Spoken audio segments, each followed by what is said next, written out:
В хода на будните събития около въстанието на Ивайло и цялата вътрешна криза и гражданска война, която тече между 1277 и 1280 година, за първи път се появява личността на Георги I Тертер. Отначало като предводител на болярството, като най-известната фигура на човек от българската аристокрация. Името Тертер е куманско, а пък и самите извори категорично пишат, че Георги Тертер е от кумански произход. Същевременно обаче те казват, че този човек е изключително уважаван от българите, се ползва с много голям обществен авторитет. По някаква причина, очевидно, той е, така да се каже, нещо като неформален лидер на българската аристокрация и то в столицата Търново. Самия произход на Георги Тертер не е неизвестен. Той принадлежи към тази аристокрация, която е свързана с идването на една куманска преселническа вълна в България. Но преди години това просто не се коментираше, казваше се, че той е куман и толкова. В резултат на някои така допълнителни изследвания може да се каже нещо, което не е никак маловажно с оглед на средновековието. Георги Тертер е потомък на куманската династия Тертерова. Фактически това е ханската династия, която е управлявала куманския свят в продължение на един век. После тя губи властта си в самата куманска държава, но остава един от най-знатните родове. И във времето вече на монголската или татарската експанзия отново на преден план излиза един кумански владетел от същата династия. Това е хан Котан или Котян, както го пишат руските извори. Тертеробич го наричат, т.е. Тертерович, нали, в руски маниер. Този хан Котян е последния, който се опитва да спаси куманската степ, т.е. земите на днешна Украйна, южната част, нали, от завладяването от татарите. И през 1239 година е победен. Тогава той се преселва с 40 000 кумански семейства в Унгария, по уговорка с унгарския крал Бела IV. Когато Котян от династията Тертерова се появява в Унгария, това засилва позициите на самия крал спрямо аристокрацията. Тази аристокрация в Унгария е била много силна, тъй наречените унгарски магнати. Те вдигат, започват едно брожение, при което Котян е убит. И тогава голяма част от тези кумани вдигат на свой ред пък бунт срещу ситуацията в Унгария и бягат в България. Тоест те се заселват в северозападните български земи, в областите на Браничево, на Видин, някъде в този район. И очевидно оттам започва и кариерата на самия Георги Тертер. Той вероятно вече е от българо-куманско потекло. Ако съдим така по някои косвени маркери, би трябвало да е роден в България, тъй като тези събития, за които говорим, са в 1241 година, а тогава така изглежда твърде рано той да е бил роден.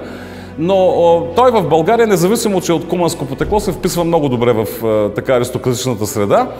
И когато Иван Асен III влиза в Търново с помощта на Византия, на практика той трябва да търси някаква опора в местното болярство, а най-силният от българските боляри е Георги Тертер.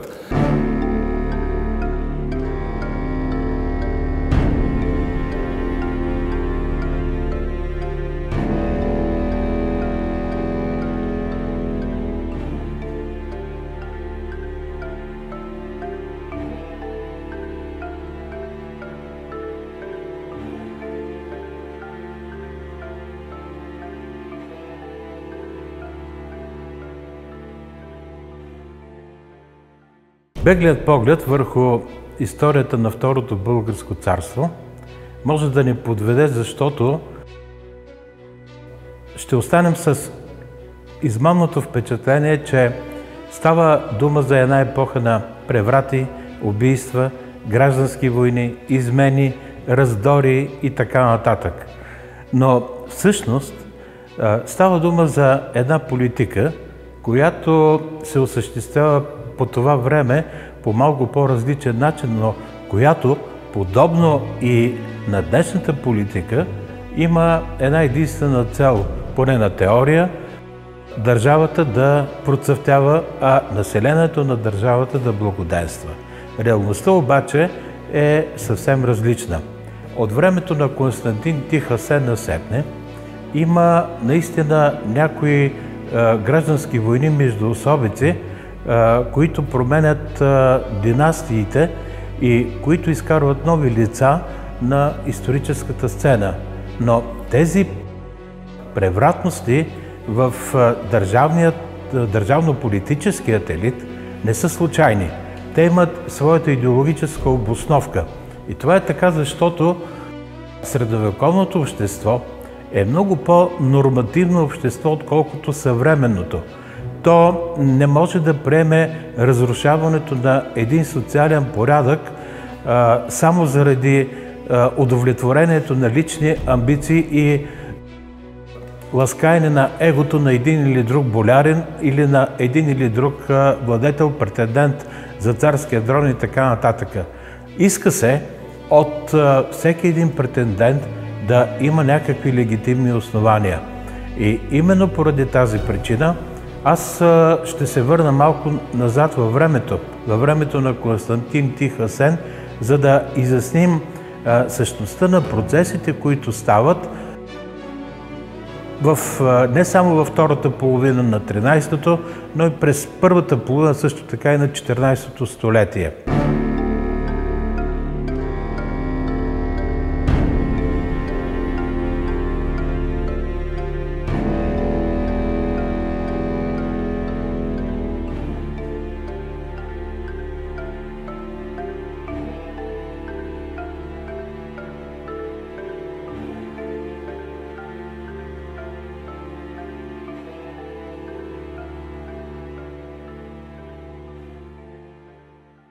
Знаем, че след смъртта на Иван Асен II, която не била очаквана, държавата изпада в династична криза.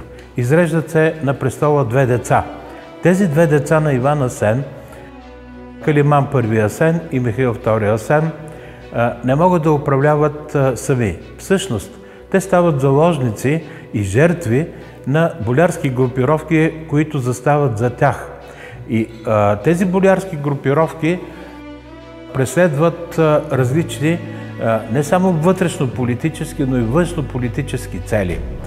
И една от най-важните фигури тогава е зетът на Иван Асен II Мицо, който играе ролята на първа цигулка в българската политическа сцена през 40-те и 50-те години на 13 век.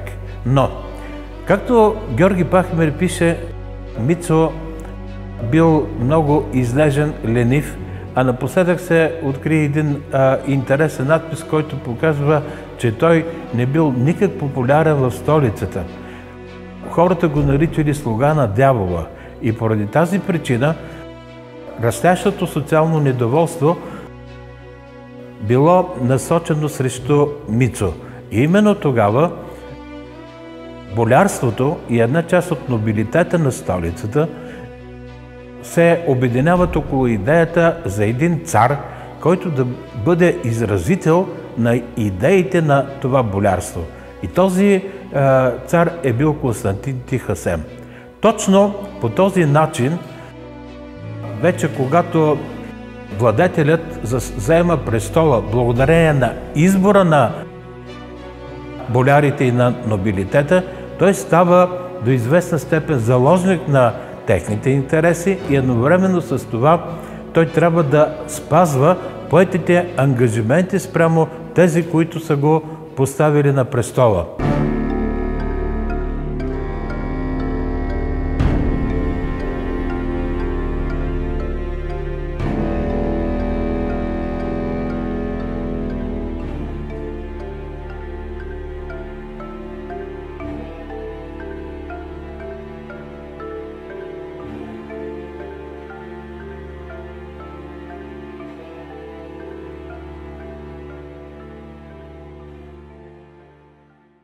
Сега, ако съдим по някои така косвени до известна степен данни, сина на Георги Тертер, един знаменит български цар, се нарича Теодор Светослав. Ние сме свикнали с името Светослав и смятаме, че той едва ли не е изконно българско. То, разбира се, е едно славянско по вид име, което се среща в България, но в средновековието на практика то е много рядко.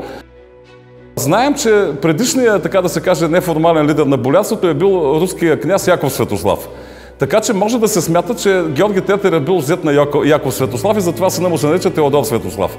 Освен това, първата съпруга на Георги Тертер, която се нарича Мария, тя най-вероятно е Асеневка.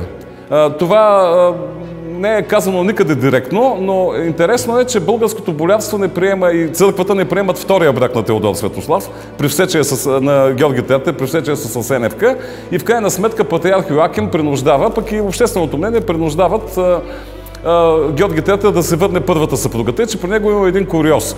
Той има две съпруги, но втората е първата му съпруга като царица, а пък първата му съпруга е втора като царица. Това е така една много любопитна подробност, но тя е факт, от самите обстоятелства е била създадена.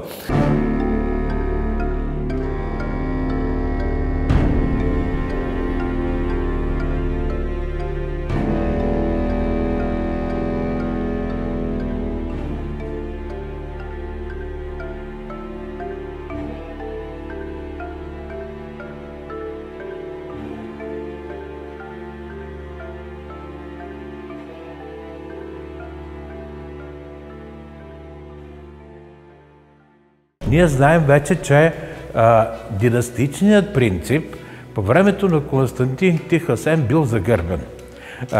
Например, знае се още от византийската епоха, че правото на престола се предава или на първородния син, или на багренородния син, което е една вариация на темата за царския произход на престолонаследника. Но вече в грамота на Константин Тихасен се казва, че този, който Бог избере да поставя на престола, а не синът на владетеля, когато вземе престола, трябва да се направи нещо. Тоест, в този израз, когато Бог избере на престола, трябва да разбираме, че се спазва волята на болярството. И ние знаем, че когато бил извършен превратът срещу Мицо и Константин бил поставен на престола, болярството именно, или поне неговите представители тук в Търново, са принудили Константин да се разведе с първата си съпруга и да получи легитимно основание чрез брак с Асеневка и по този начин да придобие идеологически основания за царуването си. Същото става и с Георги Тертер. Ние виждаме, че тогава има две фигури на политическата сцена, които се съперничат за върховната власт, които я притежават до известна степен, но и двете фигури са абсолютно непопулярни в страната. Първият от тях е Иваил или Ивайло, селският водач, който идва с откровено насилие и чрез цареубийство на трона. Вторият е синът на изменника, на беглеца Мицо. Той също така, Иван Асен III, както е известен в нашата съвременна историография, той също е чужд поставеник. Той идва на власт благодарение на копията на византийските армии, които го следват. Значи не е по волята на Бога, не е по волята на народа, не е по волята на болярството, а на чужда сила. Тези две личности нямат никаква поддръжка, особено сред столичното население. А именно в столицата се помещават и се крият всички лостове на държавното управление. Затова, по всяка вероятност, използвайки регламента, който е останал от идването на Константин Тихасен, Георги Тертер узаконява своята власт.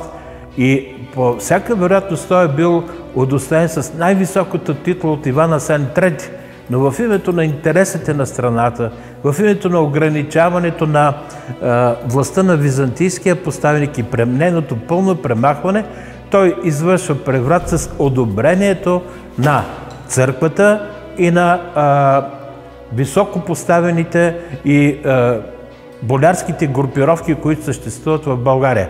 Защото всяка една политическа система се нуждае от стабилност, за да може да функционира, да се обогатява, ако щете, да работи и да осигури поминъка на своите поданици.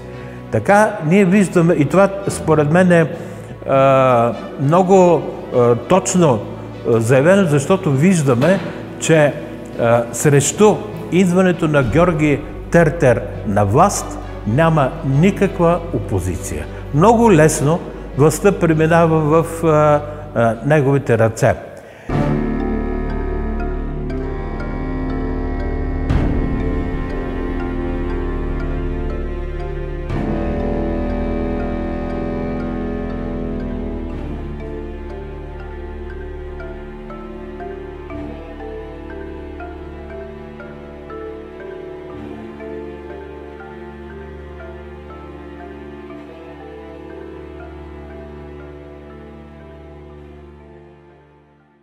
Георги Тертер идва на власт, очевидно поради неприемането от страна на българите на Иван Асен III.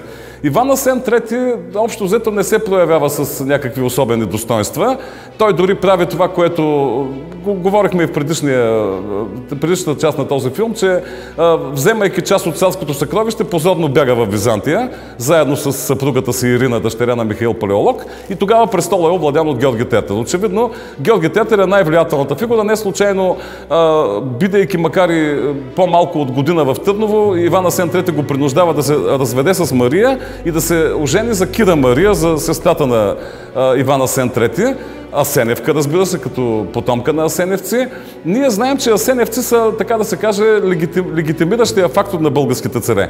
Самия факт, че, както казах, в крайна сметка Георги Тертер остава с непризнат втори брак, дори патриарх Йоаким III не го пуска да влиза в църквата, нещо, което е така доста смела постъпка от страна на един патриарх, да забраниш на царя да влиза в храма, т.е. да го отлъчиш от църквата. И в крайна сметка, макар и след големи перипетии, той прогонва своята съпруга Асеневка, за да върне първата си съпруга, но както казах, по силата на редица, така, макар и косвени аргументи, би трябвало и тя да бъде Асеневка. Така че ние говорим с Георги Тертер за династията Тертеровци или за рода Тертеровци, но не бива да забравяме, че легитимната династия Асеневци, че вероятно всички наши царе по една или друга логика имат родствена връзка с Асеневци, или да речем повечето от тях имат такава връзка, и някой от тях, като да речем Михаил Шишман, той се подписва като Михаил Асен. Иван Александър също се подписва като Иван Асен. Така че шишмановците със сигурност са клонка на асеневци, но виждаме, че тертеровци имат така своите родствени връзки още от самото начало с така класическата легитимната царска династия асеневци.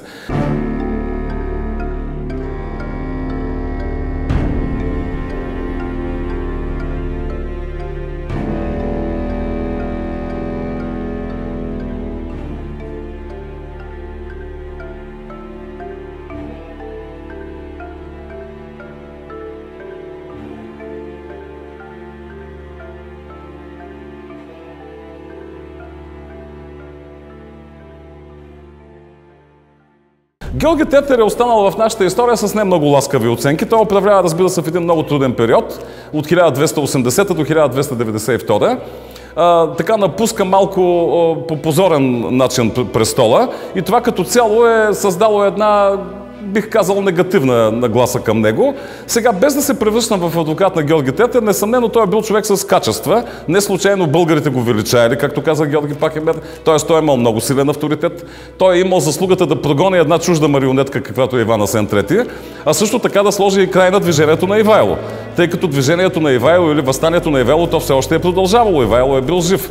Ние знаем Ивайло как е убит в двора на Ногай, близо до днешния град Исакча в Северна Добруджа, днес, тогава в България, днес в Румъния, но самото му отстраняване според мен се дължи на някакви дипломатически ходове на Георги Тертер, а не на Византия, тъй като Иван Асен III на практика също е елиминиран. В двора на Ногай са били едновременно и Ивайло, и Иван Асен III, те не можели двамата да се понасят и да се гледат, затова пък Ногай се забавлявал, като ги карал да сядат заедно на трапезата.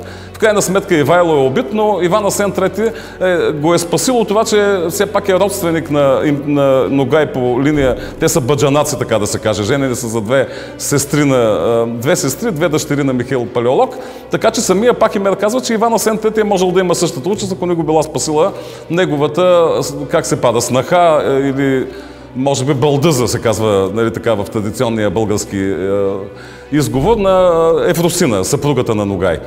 Така че, според мен, няма никаква логика да смятаме, че Георги Тетер е стоял в Търново и пасивно е очаквал да му решават съдбата в Исакча. Той очевидно е намерил някакъв начин да интервенира пред Ногай и по този начин двамата му най-опасни съперници, Ивайло и Иван Асен III, са отстранени.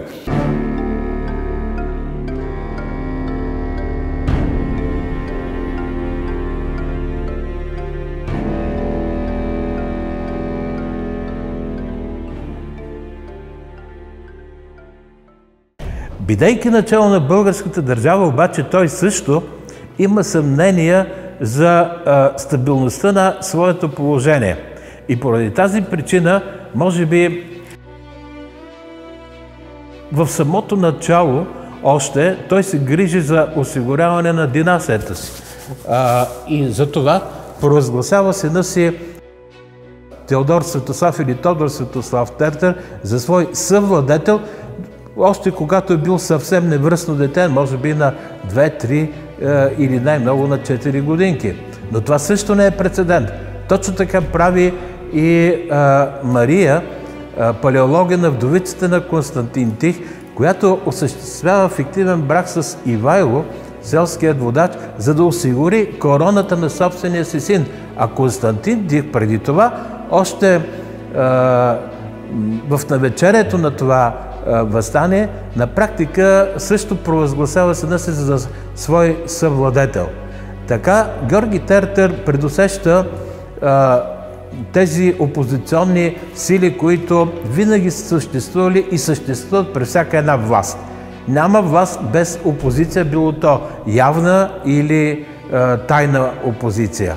И тук искам да отбележа, че в случая опозицията срещу Тертер, Георги Тертер и изобщо срещу тертеровци е съсредоточена главно в днешните южни български земи.